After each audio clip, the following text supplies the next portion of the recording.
தேசிய தாய்மொழி தினத்துக்கு வந்து எடப்பாடி பழனிசாமியுடைய ட்விட்டர் பக்கத்தில் வந்து ஒரு போஸ்ட் ஒன்று போட்டிருக்காங்க. அதில் வந்து திருவள்ளுவருக்கு வந்து காவியோடைய அந்த உடை அணிந்து அந்த போஸ்ட் போட்டிருக்காங்க. கண்டனம் தெரிவிக்கக்கூடிய நிலையில் வந்து அந்த போஸ்ட் இப்போ நீக்கப்பட்டிருக்கு. இதை நீங்கள் எப்படிங்க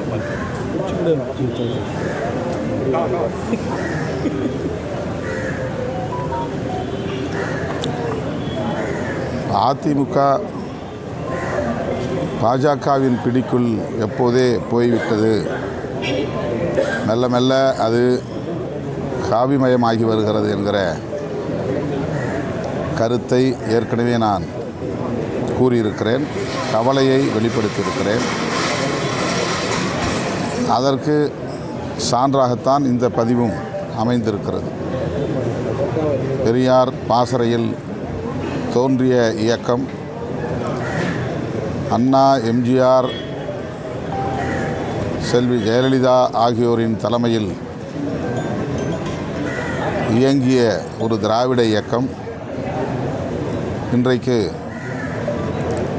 சங் பரிவார்களின் பிடிக்குள் சிக்கியிருக்கிறது என்பது கவலை அளிக்கிறது. அவர்கள் வெற்றி பெற்றால், அதாவது அதிமுக வெற்றி பெற்றால் ஆர்எஸ்எஸ் தான் நாட்டை ஆளும், அதில் யாருக்கும் ஐயம் தேவையில்லை என்பதை அவ்வப்போது நான் சுட்டி காட்டியிருக்கிறேன். திருவள்ளுவருக்கு காவி பூசக்கூடிய வேலையை துணிச்சலாக முன்னாள் முதலமைச்சர் அண்ணன் எடப்பாடி பழனிசாமி அவர்களின் சமூக ஊடக பக்கத்திலேயே பதிவு செய்யக்கூடிய அளவுக்கு நிலைமை மாறியிருப்பது வேதனை அளிக்கிறது. அதனை தற்போது அப்புறப்படுத்தியிருக்கிறார்கள் என்கிற செய்தி ஆறுதல் அளிக்கிறது. ஆனாலும் அதிமுக தலைவர்கள்